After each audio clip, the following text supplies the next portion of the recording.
Hey everybody, this is the Scary Movie Project, the podcast where we talk about scary movies. I'm Tara. And by default, that makes me Matt. It does indeed. Hey, so talk on the phone, finish your homework, watch TV, die. In 1983, financially struggling college student Samantha Hughes takes a strange babysitting job that coincides with a full lunar eclipse. She slowly realizes her clients harbor a terrifying secret, putting her life in mortal danger. As we talk about The House of the Devil, which is a really cool movie. Yes, it is written, directed, and edited by Ty West. So Ty West is in my idol category, I guess. I think he's the same age as me. And I admire his work very much. I've seen pretty much everything he's done. And yeah, he's great. He really is awesome. Cabin Fever 2, maybe notwithstanding, because it's just disgusting. But anyway, yeah, his stuff is great. And we'll have to do this later. What I love is The Innkeepers. That might be my favorite of his. He did do The Innkeepers. This movie is amazing, but I love The Innkeepers. So we'll have to do that at some point just for my own edification, for my own happiness. ABCs of Death. He did some other stuff. Like I said, Cabin Fever 2. But he's outstanding. His stuff is really great. Yeah. He's a very... as we see in this movie, a very detail-oriented director. Sure. Which I think is part of what I love about him. He's every aspect of his films he pays so much attention to. Sure. So yeah, we're doing House of the Devil, and VHS. Did I mention VHS? Yeah, you got to see. Oh, and The Sacrament. Oh, yeah. VHS and The Sacrament. Yeah. You got to see The Sacrament. That's a good one. Yep. I feel like did I see The Sacrament? I feel like I saw it. If you haven't, you should.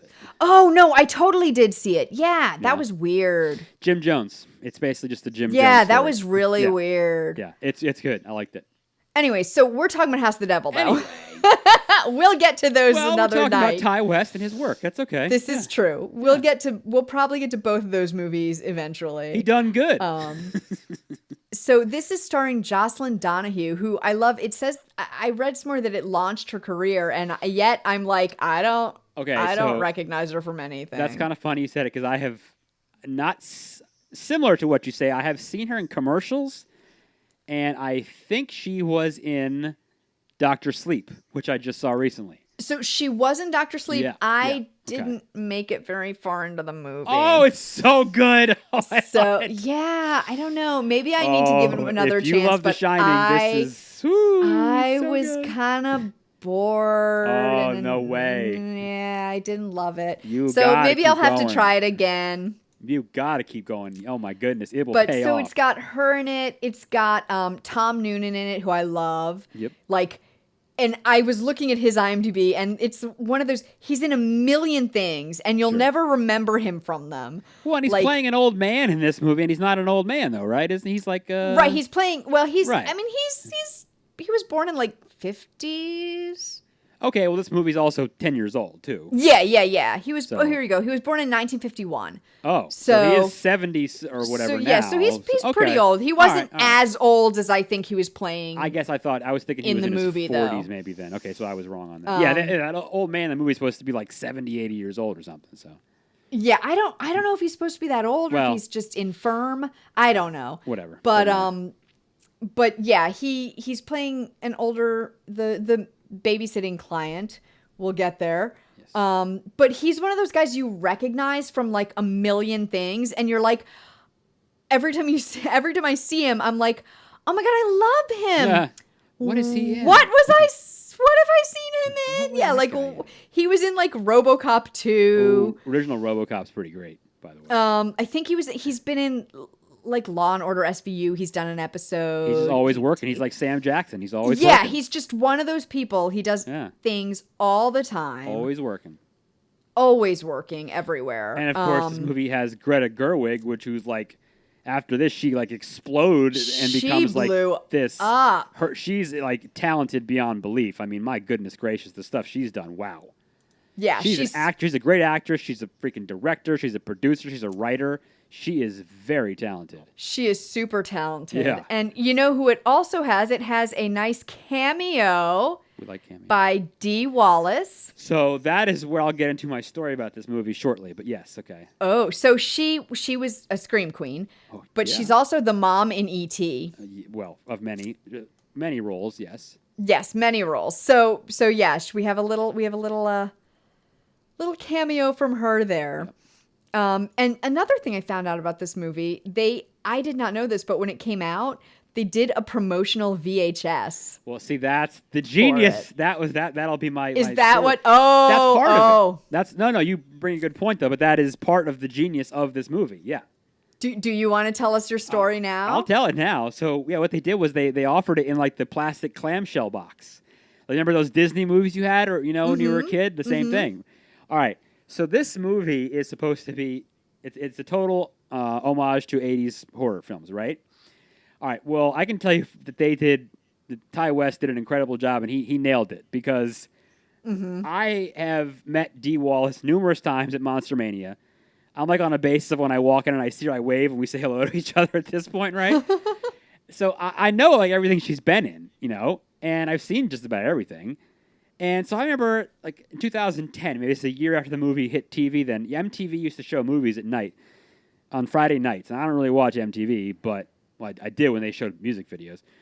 But they would show scary movies on Friday nights. I don't know if they do anymore. I should check that, actually. But this movie came on, I'm half asleep, and I caught the very beginning, and I'm seeing these people dressed in these clothes at the time, and I see Dee Wallace, and I'm thinking, I don't recognize this movie. And then I see the title, the graphics, the way it's done, and the zooms. The opening credits, yeah. And I start watching it, and I see this movie. Oh, no, maybe, I don't remember if I had forgotten. No, I guess I did see the title. So I'm thinking House of the Devil. Like, I have never heard of this movie. This is a great 80s movie. But like, I never heard of her. She never has the promotional pictures at Monster Mania to sign. Like, this is weird. I don't know how I never knew this.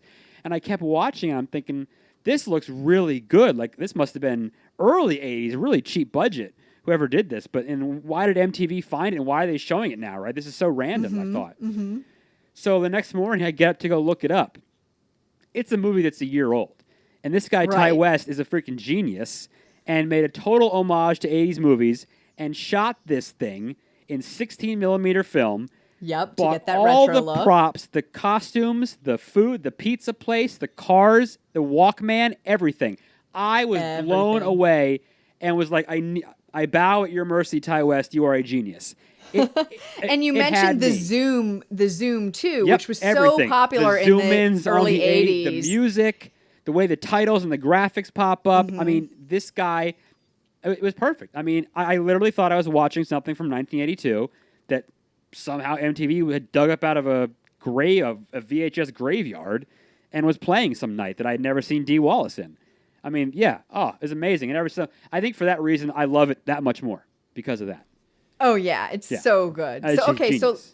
so let's get into it, and we'll talk about some of these 80s touches and some of our, fabulous. For me at least, growing up then, if you were a kid in the 80s, the nostalgia is kind of amazing. Or even if you just love 80s horror movies, I'm sure you'll get some nostalgia too. Yeah. So it opens with this text talking about the Satanic Panic and stuff, and which was a thing in the 80s for you youngins out there.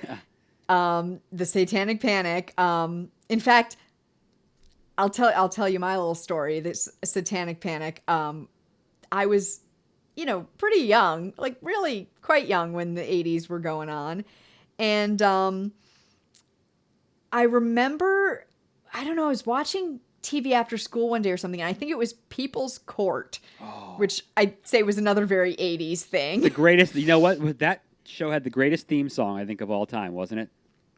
I don't remember the theme People's song. Court. Oh, well, you and anyone else that's listening, I am pretty sure it was People's Court. YouTube the People's Court theme. It was amazing. Anyway, So People's Court was like an early reality show.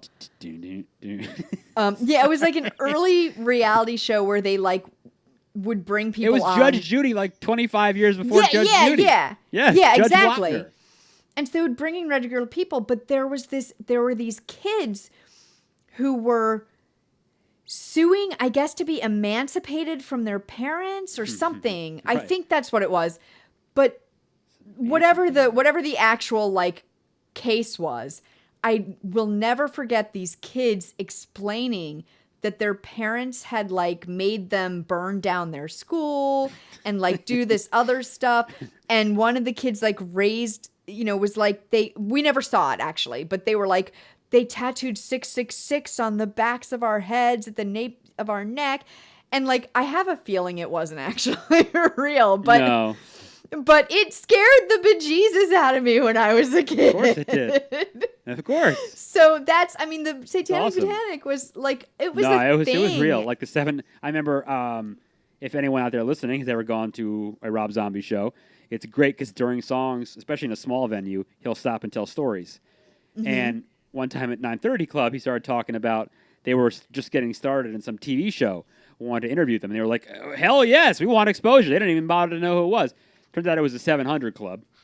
And they just wanted the depraved satanic band of white zombie and so it was, yeah. But yeah, that stuff in the 80s was real. Like the people seriously believed in that stuff, man. Parents were crazy about it. Oh yeah. Yeah, I mean it was for real. Yeah. People thought that there was really like that there were Satanists on every corner. Devils inside the records you listen that your kids were listening to. Yes. Sacrificing babies. Like it was. People Judas thought Priest. It was totally real. Didn't Judas Priest get like sued 1,000 times or something? Yeah. Oh, I don't know. Yeah. It was for real. Crazy. This is when the days of parents checking their children's candy for razor blades too. Oh yeah, the 80s, y'all. Yep. And when we stopped accepting anything that wasn't like sealed. Well, that's probably a good idea, but probably not a bad idea. But anyway. Yeah. We're thinking about Halloween, guys, because it's getting close to Halloween time. Well, I think about it 365 days a year, but yes. Yes. I saw Halloween candy out at the store yesterday. That's a good thing. We are hitting the season of the witch. Good. We are getting there.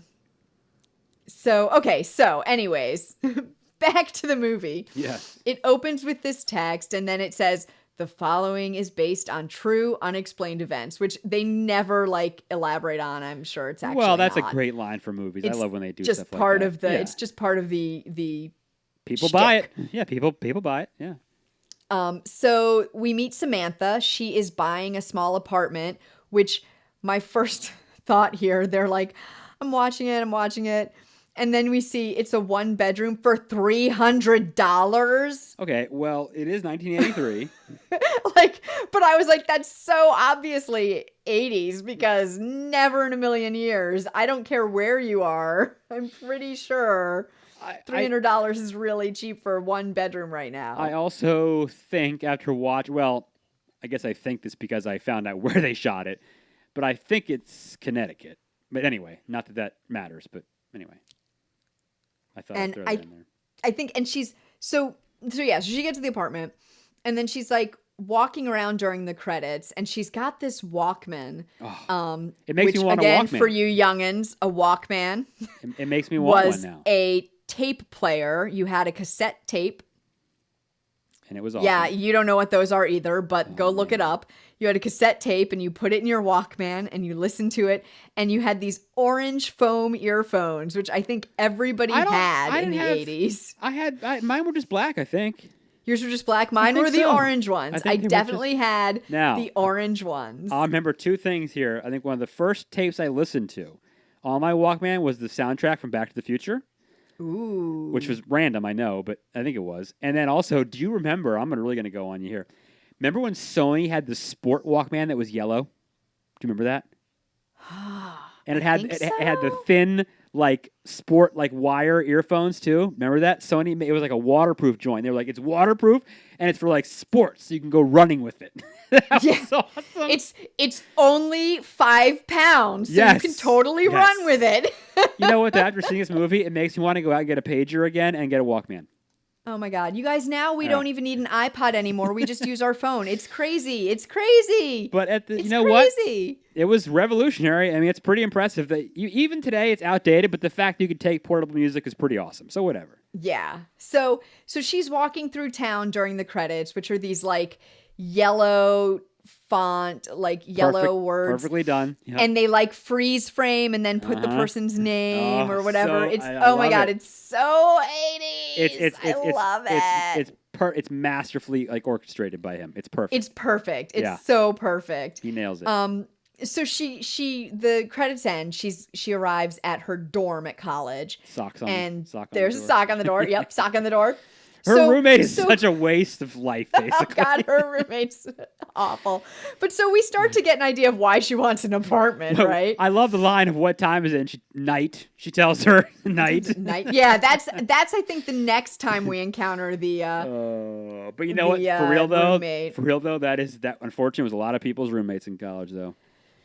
Yeah. But anyway. But so anyways, the sock's in the door. She can't go in, so she goes back outside. She sees the babysitter flyer on the payphone, which is another thing we used to do, guys. There were job boards, and people would print out on the internet, not on the internet. Real job boards with the phone number to call for a job. You rip the paper and off. they would put it up with a thing called a thumbtack.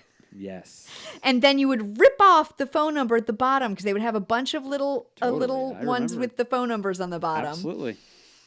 So she rips off the phone number and she calls the number on the babysitter flyer from a payphone, which we also don't have anymore, really. There's a few. Are there still a few around somewhere? I see them from time to time.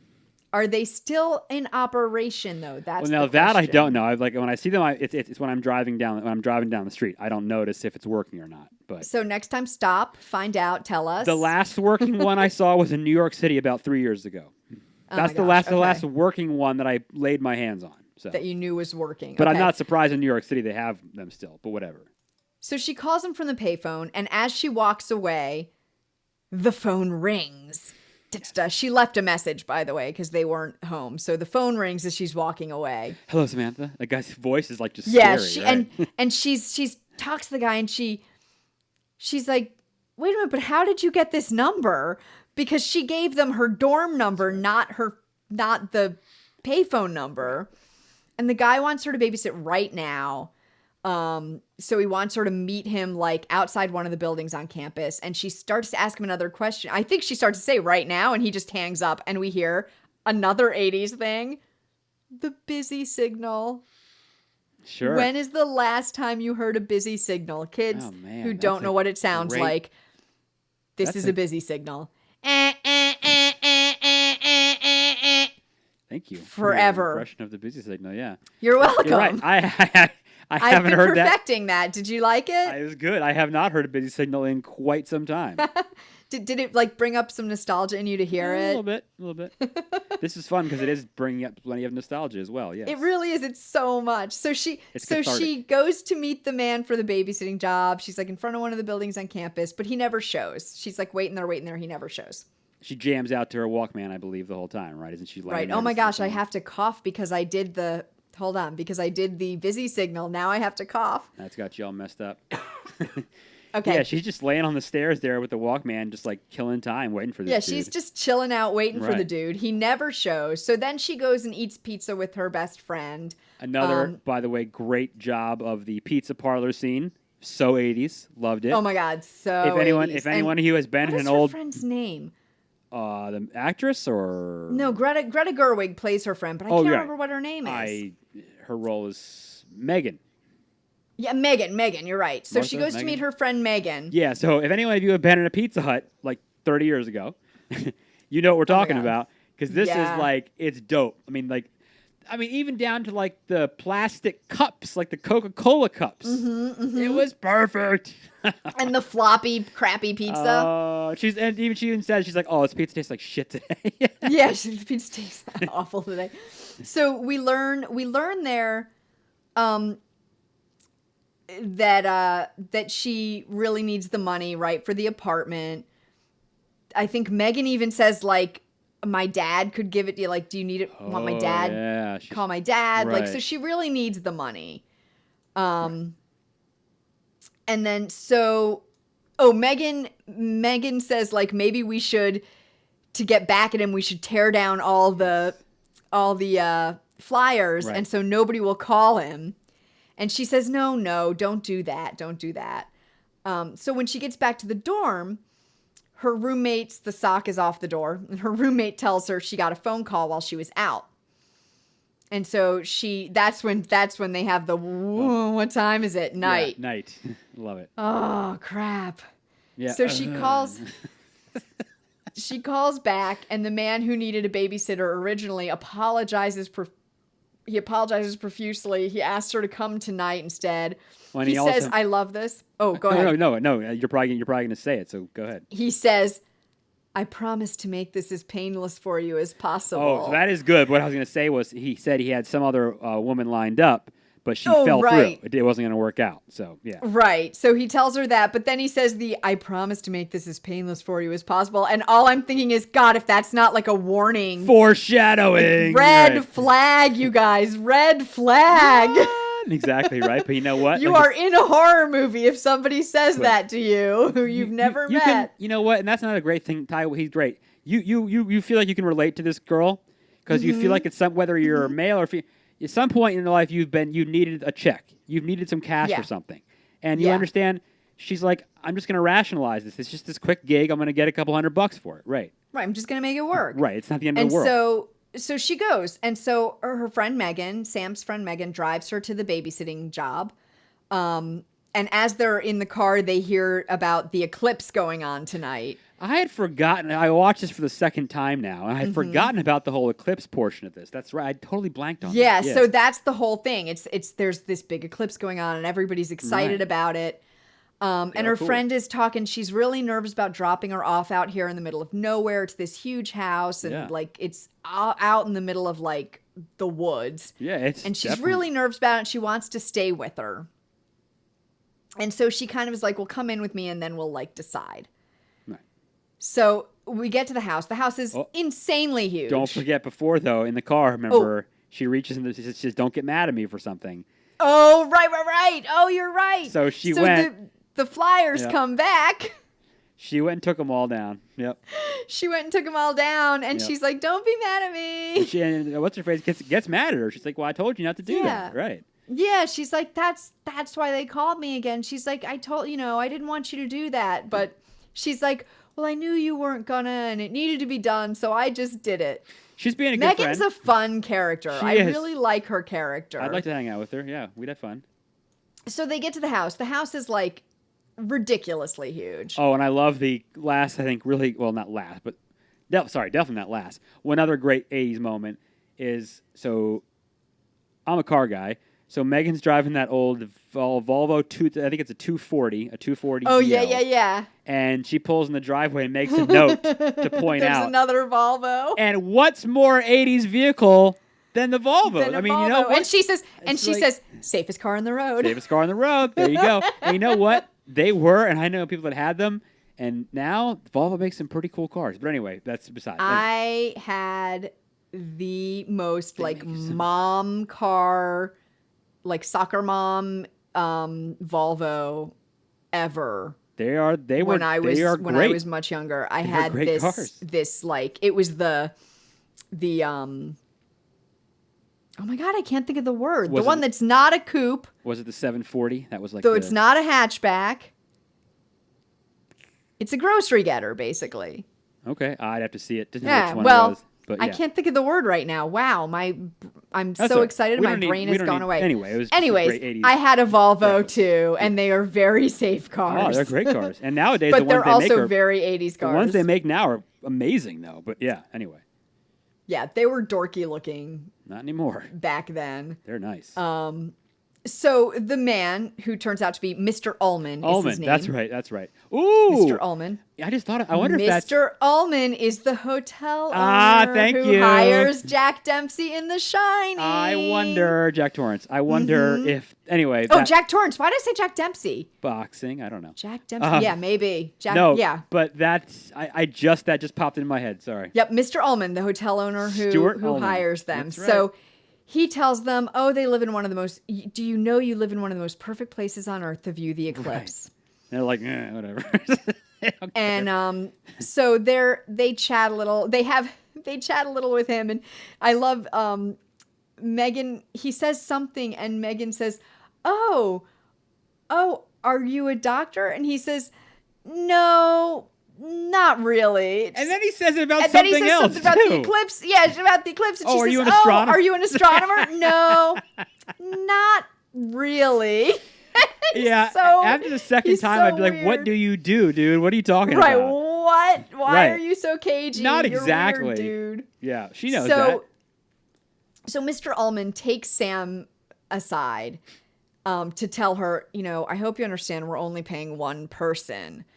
And so she assures him, oh, no, my friend's just my ride. So he's now confirmed that the friend will be leaving. Then he admits to her that they don't have a child. The babysitting job is for his wife's mother. And he's, lamenting how hard it is. We posted to try and get a sitter for the mother, and, nobody will take them. He says, I suppose it's all the horror stories and things on the news that scare girls your age away from these types of opportunities. So he was going to pay her like $100, and she's getting ready to leave. So he says, all right, I'll pay you $200. Oh, that's not enough. I'll pay you $300. And she says, $400. I love it. Dude, you know what? I'd do the same. I'm already there. You know what? Drive that bargain. Yeah, you got him over the ropes. You can clearly see that this guy Make that money. He can clearly. I mean, we're talking about 80s money. You were saying earlier. How about $400 today to do a gig like that? I mean, that's crazy money right there for 3 hours of work. Yeah, oh my God! Which again should make you suspicious, people. That's like $1,000 worth today or something. I mean, yeah, whatever. That's like nuts, right? Yeah. And so Megan is leaving, and she's angry with her. She's like Sam pissed. for not she's saying out. no. Yeah, she's gone. Yeah, she's really pissed. She's like, they lied to you. Like, and she says to her, "Did you ever think that it's too good to be true?" Because it is. Yeah. And Sam, Sam's like, whatever. Thanks her for the ride. She leaves. Yeah. Right. She leaves. She says she'll come back and get her at 12:30. Nope. This is where I noticed that Sam has the original. Holy crap, mom jeans. She goes back up the stairs, and I was like, oh, mom jeans. Those are such 80s mom jeans. Oh, yeah. That's what I mean. The outfit, the costume, it's amazing. It was perfect. They're perfect. Yep. They're so 80s. So as Megan leaves, she's driving out. She stops the car to light a cigarette. And a young man is at the window. She's like rolled down the window, and a young man is just like there. And he offers her his lighter. It's just so bizarre. I don't even know what to Oh my God, so bizarre. So bizarre. So he offers her this lighter and lights her cigarette, and says something about he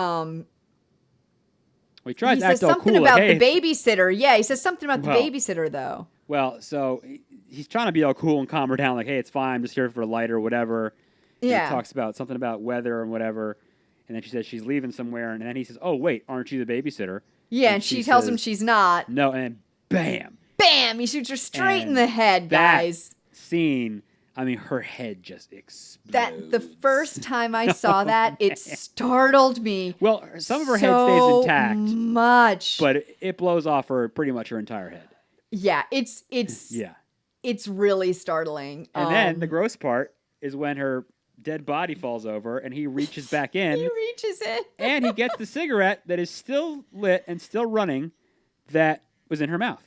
What's left of her mouth. He just takes it to smoke, He sure does. And that was a bit disturbing, but anyway. Yeah, that was creepy. You're like, all right, I'm going to see this guy again later, I'm sure, because and I'm wasn't by itself. That wasn't an isolated deal. Who the hell is this guy? Yeah. Like, where did that come from? That was wild. So, meanwhile, Sam meets Mrs. Ulman, who is also pretty creepy. Yeah. Her line that she says about, we're from the desert, Oh, yeah. And it's like, oh, well, yeah, that makes sense because you're the devil. But that's important because she says she's gone downstairs she's gone to the basement to get her furs. Right. And she says, it's so cold and we're from the desert, That's because the devils she says she's gone to the basement to get her fur. But then Sam had heard Mr. Ulman talking to her upstairs. Yep. And he comes from down, she comes from the basement. And she's like, "Oh, I thought he was talking to you upstairs." And she's like, "No, I was getting my furs in the basement." What's going on? Right. Yeah. So that's actually, remember the furs in the basement, because that matters later. That will come back. So they leave, the Ulmans leave. Sam calls Megan and she gets the answering machines. She's all like, "Oh, you're not home yet. By the way, be home. I'm bored. Get home." Can we talk about how great her answering machine is? Do you remember? Oh, yes. She just starts it off with, this was a classic when you had an answering machine, was to answer it normally and just go, "Hello." And then you take a couple seconds, the person starts talking, and then it's, I'm not here." That was great. Oh, you guys, we used to do that all the time. Oh yeah, that was a good reference as well. Like that a lot. "Hello. Oh, I'm not here right now." Yeah, the way she does it too is fantastic, and we hear it so many times because it's like 5 times. I know, over and over and over. And of course, they ordering the pizza, which was So then she orders the pizza. She wanders around a little while. And so she's wandering around. She goes upstairs and there's one door up there that's closed, and she almost opens it, but then she decides not to. I think she figures that's where the mom is. Sure. The old lady. So then she sits down to do homework, and then she hears a noise outside. But she doesn't see anything. So that's a pretty standard horror trope there. That's pretty standard 80s horror movie. I hear a noise, but nothing's out there. Right. And then we get to one of your favorite sequences, I think, where she pulls out her Walkman and she starts playing the song, "One Thing Leads to Another" by The Fix. One thing leads to another. Love the song. I mean, love the song. Love the song before I even saw the movie. Such a good song. To have that song in there with that scene, and she's got the Walkman on, and she's just dancing through the house. She's dancing around the whole house. She's killing it. I mean, she's just hopping through the house in her 80s Velcro Keds or whatever. There you go, is the reference for the Keds. I guarantee you she was rocking the Keds. Oh, Keds, so And 80s. she's just rocking through the house, listening to that song. That song is amazing by The Fix, by the way.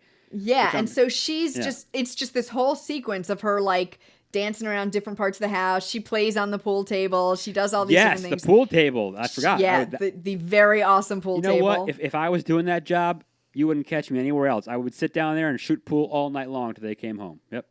I might too, actually. I grew up with a pool table in my house, and it was so much fun to play. If I go anywhere, it doesn't matter if it's a restaurant or someone's house. If they got a pool table, that's where you'll find me. Yep. Yeah, totally. I would have played. I would have played for sure.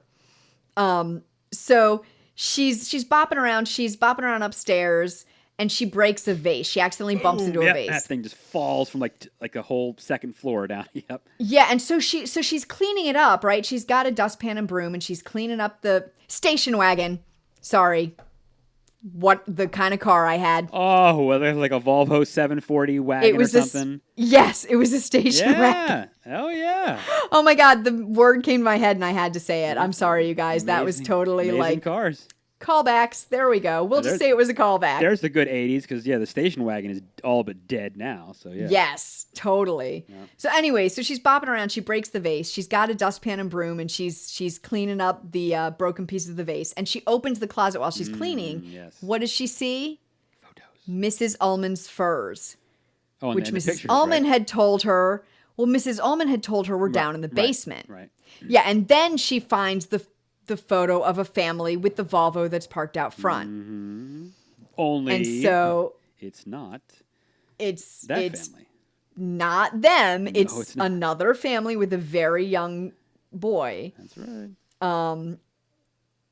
And so she goes back downstairs. She tries calling her friend again. There's still no luck. Obviously, we know why there's no luck, but she doesn't know. Nope. And then she starts getting creeped out, and so she takes a knife from the kitchen to keep with her. Yeah, I know, right? And this time she hears noises upstairs. She goes up to investigate. And this is one of my favorite shots in the whole thing. Yeah, oh, absolutely. Her climbing the stairs with the shadow of the railing and the knife out in front of her. Sure.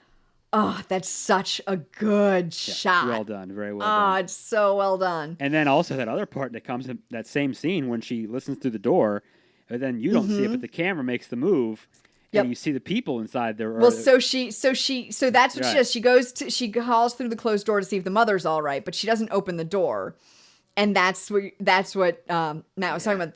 The camera pans through, and on the other side of the door is the family from the photo. That's great.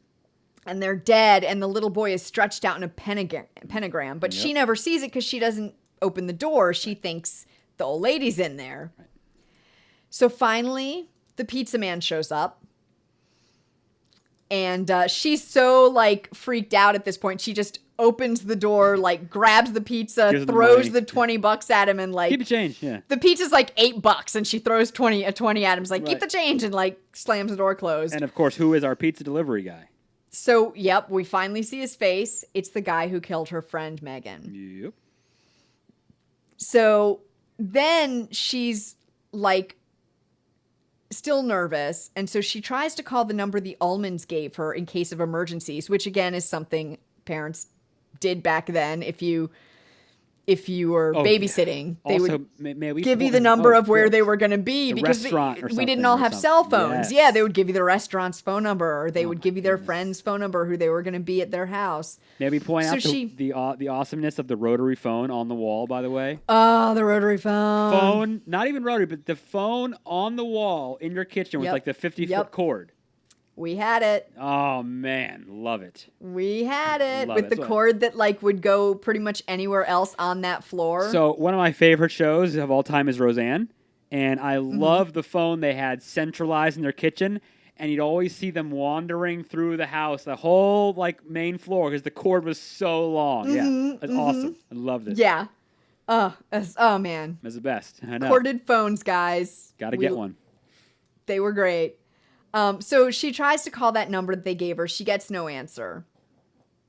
In fact, it might be a out of order number. I can't remember. I forget. I know she doesn't get an answer. So then she starts to call 911. She hangs up. They call back to check on her, and she has to apologize because They scold she her called for it, too, 911 for yeah. no actual reason. Yeah.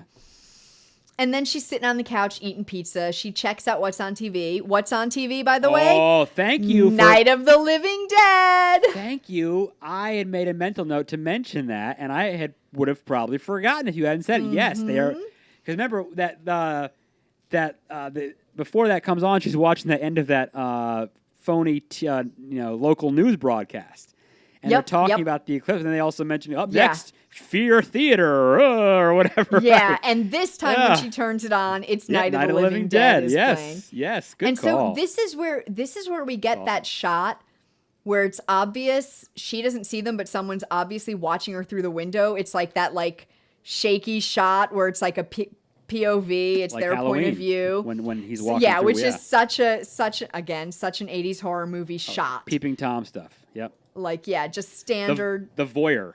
Right. Yeah. Yeah. Totally. So someone's watching her, and she eats a couple bites of the pizza. It tastes bad, so she tosses it. well, there's a reason for that, but Yeah, there's a reason it tastes bad. We'll get there. So it tastes bad, so she tosses it, and then she hears noise coming from the pipes under the sink.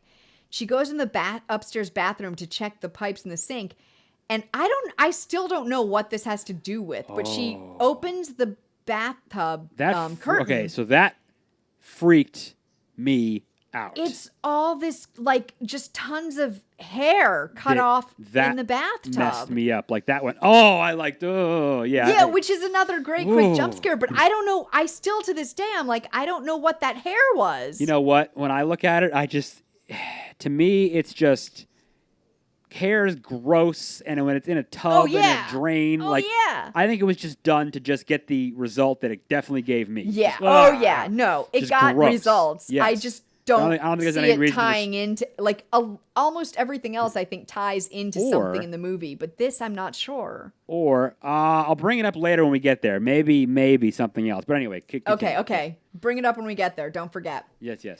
So this is where I made myself a note. I forgot how much of this movie is absolutely nothing happening. But it's not Like, nothing happening. And that's the, no, that's the no, no. reason people I mean, don't like it. well, I know, I love it, but I mean, there's nothing. If you were doing that stuff, you would feel like nothing was happening. Do you know what I mean? It's just very like, it's very normal. Like, I'm babysitting, I'm bopping around the house. Right. I'm a little nervous because I'm home there alone in a strange house, and but nobody's getting killed. Nobody's that, except we saw it on the other side of the door. But from her point of view, nothing is happening. So are you saying this is the Seinfeld of movies? Nothing's happening? So maybe. You know what, though? But I was going to save that for the end, but bring it up now. That's what he's good at. It is the ultimate slow burn. Tension. It is the ultimate slow burn, waiting for some. But you know what? You got to appreciate that. Too many people, I want it now. I want a result. I want instant gratification. No, dude, stay with it. You're going to get there. You'll get rewarded for it. But yeah, no, you're right. No, it's this slow burn, but I had forgotten because my memory of the movie, I remembered more of the crazy stuff, and then but that's good. That's good you remember that stuff, though. Yeah. Yeah, so but I didn't remember how much of it was that like lead up where you're just like, ooh. But see, that works. That worked because you remember the stuff that he wants you to remember. So it's totally. It's well done. No, it's really well done. So she goes upstairs now to the attic. Right? She starts to go up the stairs to the attic, and she turns on the light, but it blows a fuse, and all the lights in the house go out. Yep. And so she hears someone coming, so she's like sort of like balled up on the stairs, like trying to sort of hide. And that's when she starts to get woozy from the pizza, obviously. Like now we're like, oh, that's why the pizza tasted weird. And she goes down into the upstairs hallway and just falls over and passes out. She passes out. She goes out cold, yeah. And here we get another device that they do that he does that I love. The flashes of the moon, it's like black, and then it's like the moon, black, the moon, black, the moon, black, and then a candle, black, a candle, black, a candle, black. So what you're saying, what he's doing is he's dropping in literally one frame. Mm-hmm. Yeah, it's just little flashes. Like, in actual technical editing, he's just putting in one frame. And that's the same as if you remember in The Exorcist, when the demon's face shows up. It's the same thing. It's that one frame, but our mind is so amazing. We can actually process one freaking frame. And that scene, from The Exorcist, that stuff, that haunts me to this day. Yeah. But that's excellent. That's incredible editing. But this is also, it's done, it goes back to just black. So I think it even makes it a stronger impression. Yes, It flashes the moon, flashes the candle, and then flashes of Samantha tied up and gagged. Right. And it's just such a cool device that he uses there. And then she wakes up fully, and she's inside a pentagram. Not good. Tied up. And Mr. and Mrs. Ulman and the pizza guy, who I'm guessing now is their son. Yes. Now it reminds me of that movie. You know what? I'm going to go so tangent just for 1 second. Ooh, okay. Because you're talking about the pizza guy, and I'm in the 80s. One of the great movies of the 80s, I'm sorry, is the movie called The Burbs. I hope you all have seen The Burbs. Oh, yep. Mm-hmm. And the pizza dude and Corey Feldman, the whole movie, just going, hey, pizza dude! Anyway, sorry. I had to drop that. Actually, apparently, what was the movie called? Was it Lover Boy?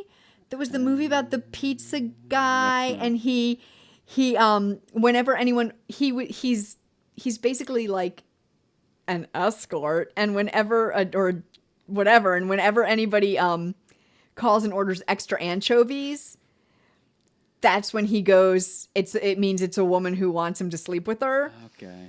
I don't and know so he goes movie. to deliver the pizza with extra anchovies, which is the code. And the pizza guy at the pizza place, when he answers the phone, asks her, did you want extra anchovies with that? And so I think that's a joke because it's another 80s movie. That one, okay, way over. Yep, I forgot to mention it back then. Yeah, I forgot to mention it when we were at that part. Oh my goodness. So anyways. Yeah, the Burbs. You got to watch the Burbs, though. Yeah. She wakes up inside the pentagram. Mr. and Mrs. Ulman and their son, the pizza, they got the robes and the hoods. They're all ready to do this. Yeah. And the mother, the old lady, come into the room, and she's so creepy looking. She is basically dead. I mean, well, her face is very. feral and You know what she looks like? animalistic looking. She looks like a person that had a face transplant. Have you seen that? Oh, probably, but That's I don't what know. that's what it looks like. But yeah, I she's don't know. like Whatever it is, she's creepy looking. She's like a jillion years old, I'm sure. Yes. Yeah, she looks creepy. Oh and God, so she's terribly creepy. the mother like draws a pentagram on her stomach and blood, and they pour Mr. Ulman's blood, some of his blood, down Sam's throat. But she gets remember loose. it was cool because they had that skull, that animal Oh, right. skull. He has to slice his arm and pour it into the animal skull, and then they pour it from the animal skull into her throat. Yep. We don't want to miss any bit of that part because that was cool. I'm all about satanic rituals, so I don't want to, And so she gets loose and she runs and she like stabs Mr. Ullman, and then she like the pizza kid chases her, and she puts out his eye. Yeah. And he still manages to chase her down and shoot her in the shoulder, and then she slices his throat because she's still got the knife that she stabbed. Do that, but yeah, she got when she got him. When she got free. Oh man. So now it's Mrs. Ullman's turn, and she and Sam fight, and then she's like communing with her lord, like at the window, looking up at the moon. And so that was my point again to bring up the cutting of the hair. Because doesn't she take? She has a wig on, right? Yeah, but underneath it, her hair's all like white. Right. So I don't know. Maybe she cut her hair. I don't know. I just popped in my head. It probably doesn't. Or maybe the wig was long and she cut the wig. Maybe. I don't know. Maybe yeah, I mean it's got to be something to do with her, I think, but I don't know what. So. Whatever. Yeah.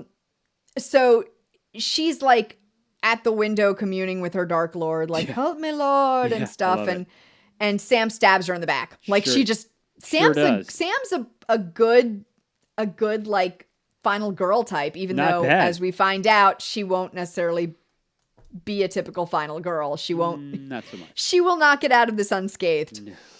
No. So Sam makes it outside. She starts running away with Mr. Ulman following her, and he tells her he finally stops and he's like, just listen to me, let me talk to you. Yeah, they're in a cemetery that's out near the house. Well, right behind the house, I would guess. He says to her, he's given you the sign. Can't you hear the voices? He's given you the sign. He's chosen you. Right. And so Sam has gotten the gun at this point. I can't remember how she gets the gun, but I think she's fighting with Mr. Ullman. No, she got it from the son. The son had the gun. Oh, right. You're right. She got it from the son. Yep. So she gets it from the son. She shoots. So she raises the gun, and he's like... She's gonna shoot him, yeah. Yeah, she's gonna shoot him, and instead she just puts the gun to her head and shoots herself in the head. Well, because he basically also says, he pretty much says he doesn't care. Like, he's basically indifferent to, like, her going and, blowing him away. Yeah. It doesn't get the reaction out of her. So she shoots herself in the head, and... the next thing we see is the news is on, and they're talking about the eclipse, and that the moon exited the sun's eclipse faster than anyone believed possible. Right. And scientists are all baffled, and scientists are baffled, and it comes back, and we see that Sam is in the hospital, and a nurse comes in, and she says, "Don't worry, you're gonna be fine, both of you." Yeah. As she lays her hand on Sam's belly. Yeah. It's so good. It's just that. Kind of not wide, but somewhat medium shot of her in the hospital bed. Mm-hmm. And credits roll, and credits roll. Yeah, that's it, right? And that's it. She's got Satan's baby in her. The devil's spawn. So well, I think is there anything else we got to tell about this? This was a pretty good movie, but I think we talked about everything as we were going along. Yeah, you mentioned the part, you brought that up about nothing's happening. And nothing's happening, but that is, I think for a lot of people, they can't watch movies like that. They just, they do. They want instant gratification. They want something happening every second. This is not Terminator 2, okay? Like, stuff is not exploding every 30 No, it's not an action flick. Stuff is not exploding every 30 seconds. Like, that's not, it's telling a story, it's getting you into it, and it works. And a lot of his stuff, I think, is an Innkeeper similar. And we're not going to give that away, but I think it's similar to that. I think it's got a pretty slow burn too. Yeah, that's a good way to do it. I mean, it's crafted. You know what? It's not a crazy original story, but it's more. All right, did you ever see the Psycho remake that what's his face Gus Van Sant made in Oh, 1998? I did not watch the remake. No. All right, I mean it's kind of pointless because it's literally shot for shot. And to this day, I've read articles, people asking why did this guy spend this money, who gave him, why would you have done this? And what it really was, he said it was an experiment. And to me, this movie is kind of the same thing. It's something someone loves. This guy, Gus Van Sant loves Psycho. Everyone does. Ty West loved 80s horror movies. This is his experiment and his homage to these things, and he's just doing it. So for me, it's like 50-50. Half of it is just, let's make this 80s style movie just because it's awesome. And the other half is the story, the movie of itself, the 3-act story of the movie. So, yeah, I mean, technically wise, it's great. And the way that I got sucked into was perfect. That's my appreciation of it. I think overall it's great. I really do.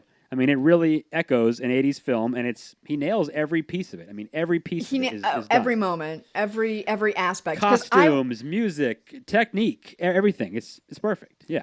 I remember I knew that it was an homage to 80s horror movies and not an actual 80s horror movie because I had heard of it. And I had heard that, so I knew that was the case. But I remember watching it and just being like, oh my God, he got that moment. Oh, he got that right. Oh God, he got that right. It was just, you know what? The fact that it's perfect. It's a joy to watch for remembering the 80s. And I think what's so great is because someone like me who's seen so much of this, the fact that when I turned it on that night, I thought, yeah, I was catching some old 80s B movie look how perfect that was. And he made this movie in 2009. So, you did it. You fooled someone who's seen a million of these movies. So congratulations. Yep. It was perfect. Yep. Yeah. Couldn't have been better. Oh, and I just remembered one other person who's in this is Lena Dunham. Who wrote and starred in Girls on HBO. I think it's on HBO. Name is familiar for something else though than that, but I'm not sure. She is a comedian and a writer. Okay. And who is she in the movie? She is the 911 operator, the voice of the 911 operator. Oh wow, okay. Mm-hmm. Oh, that's funny. Oh, I certainly would never have known that. Okay. So yeah, she's in it too. That's funny. Yeah, good job with that. Yeah, good job with those cameos. Yep, having 80s like that. That's great. Yeah, excellently. I mean, very entertaining movie. I think definitely. Oh, it's such a great movie. Yeah, and I think you just need to have the patience to understand that it's not a nonstop, stabbing, attacking zombie monster. It's not something that's going to happen every 30 seconds. You got to take your time with it. Yeah, it's definitely more of a slow burn, like we keep saying. And it builds really nicely. And when all hell breaks loose, it does. All hell breaks loose. Oh yeah. Yeah, and once it's set off, yeah, we're off to the races. It's just going. I mean, and then again, how it ends, it has that calm very last scene though, which is, right, where you're like, "Oh, she's in the hospital. She's okay." Oh, no. She is not going to be okay. She's not okay. Which is really almost like it's the